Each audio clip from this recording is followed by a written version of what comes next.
सर्दियों का मौसम था और बर्फ के गाले जैसे आसमान से पर की तरह गिर रहे थे। एक मलका अपने खिड़की के पास बैठी हुई सिलाई कर रही थी और उसका कढ़ाई का फ्रेम स्याह लकड़ी का था। जब वो काम कर रही थी और कभी कभार बर्फ की तरफ नजर डालती तो सोई उसकी अपनी उंगली में चुभ गई और उससे 3 कतरे खून बर्फ पर गिर गए। खून के सुर्ख और चमकदार कतरे देखकर उसने कहा, काश मेरा बच्चा इतना सफेद हो जितना बर्फ, इतना लाल जितना खून और इतना काला जितना कढ़ाई का लकड़ी का फ्रेम। कुछ ही वक्त बाद उसके यहाँ एक बेटी पैदा हुई जिसकी जिल्द बर्फ की तरह सफेद, होंठ खून की तरह सुर्ख और बाल फ्रेम की तरह काले थे। उसे स्नो वाइट का नाम दिया गया।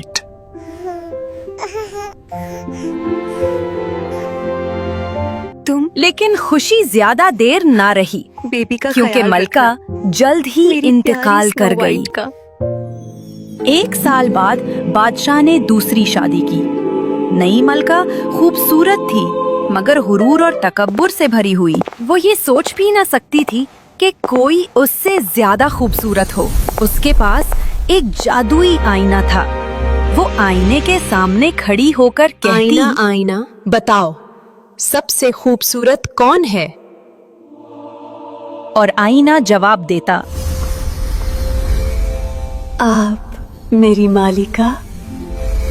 मलका खुश थी क्योंकि आईना हमेशा सच कहता था।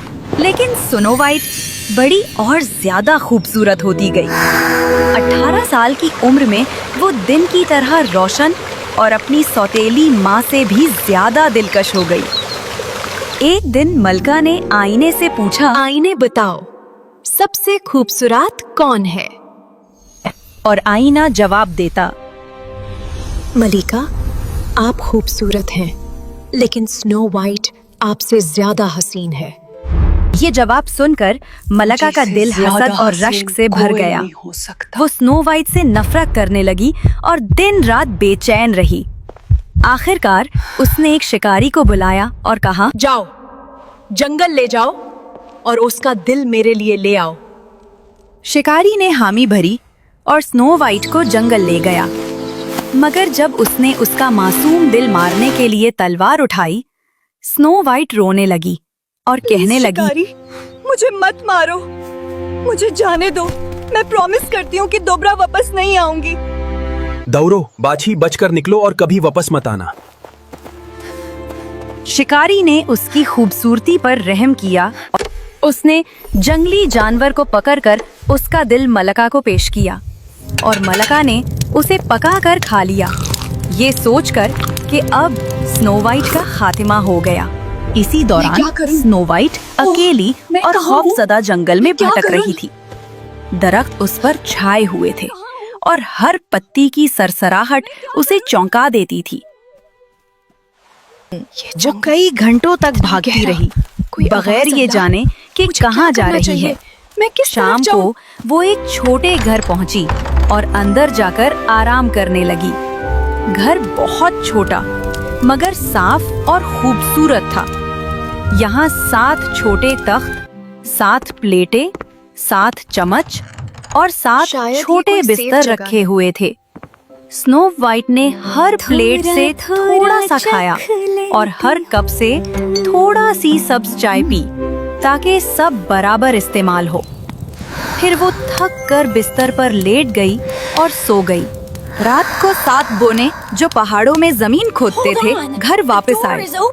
उन्होंने देखा कि कोई अंदर आया है क्योंकि सब कुछ अपनी जगह पर नहीं था। मेरी कुर्सी पर कोई बैठा हर बोने ने पूछा, प्लेट से खाना खाया गया, मेरी सब्ज चाय कम हुई है, मेरी रोटी का टुकड़ा गायब है। मेरी रोटी का टुकड़ा गायब है। सब हैरान थे कि उनके घर में कौन आया। बहुत अजीब बात है। फिर उन्होंने बिस्तर की तरफ देखा और 7वीं बोने ने लालटेन की रोशनी में देखा कि एक बहुत खूबसूरत लड़की पलंग पर सो रही है। वो उसकी खूबसूरती देखकर हैरान रह गए।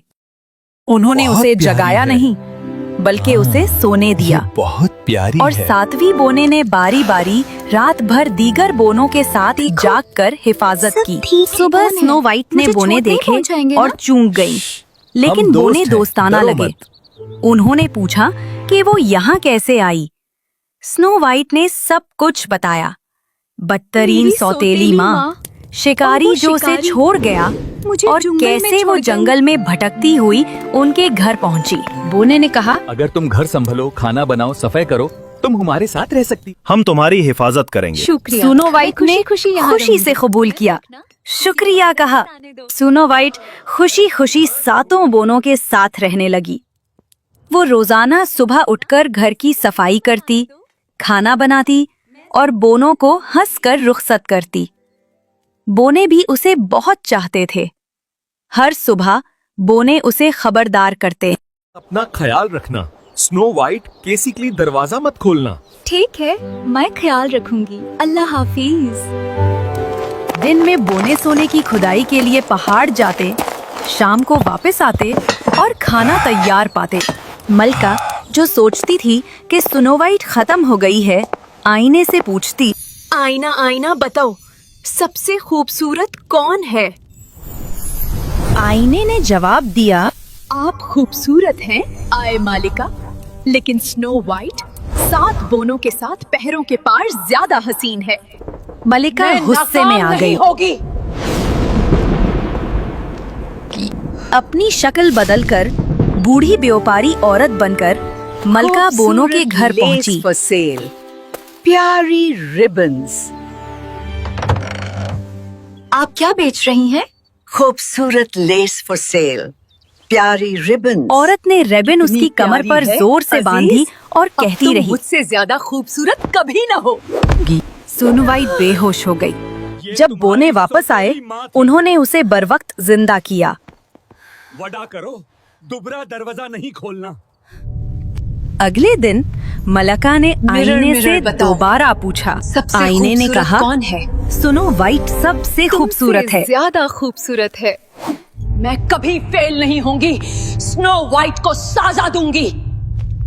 गुस्से में मलका ने दोबारा शक्ल बदली।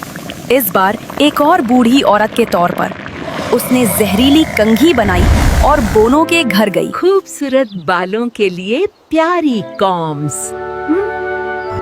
स्नो वाइट ने कंघी अपने बालों में लगाई और फौरन बेहोश हो गई।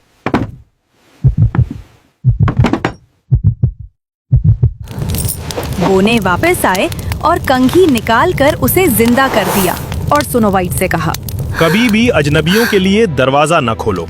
जब मलका को पता चला कि स्नो वाइट जिंदा है, उसने सबसे खतरनाक चाल चलाई। एक खूबसूरत सुर्ख और सफेद सेब तैयार किया, जिस पर सिर्फ एक तरफ जहर था। फिर वो किसान औरत के रूप में बोनों के घर गई और कहा, ले लो ताजा बेटी। सेब बाग के सेब हैं, ले लो। स्नो वाइट ने एक सेब खा लिया और जमीन पर गिर गई। बोने कुछ न कर सके। 3 दिन वो उसके पास रोए, फिर शीशा का ताबूत बनाया और पहाड़ पर रख दिया। एक हमेशा पहरा देता रहा। सब बताओ अब, सबसे खूबसूरत कौन है? आप मेरी मालिका। एक दिन एक शहजादा जंगल से गुजरते हुए उस खूबसूरत लड़की को शीशा के ताबूत में देखता है। वो इतना मुतासिर हुआ कि ताबूत उठाने के दौरान जहरीला सेब निकला और स्नो वाइट तुम जाग सुरक्षित गई। हो, मेरे साथ पैलेस चलो। क्या तुम मेरी स्नो रानी वाइट बनोगी? मुस्कुराहट के साथ राजी हो गई। शादी शानदार हुई और वो दोनों खुशी खुशी हुकूमत करने लगे। बदतरीन मलका, जो अब भी स्नो वाइट के मर जाने पर यकीन करती थी, को भी दावत दी गई। शादी की दावत में उसे सुर्ख गरम लोहे के जूते पहनाए गए और उसे रक्स करवाया गया।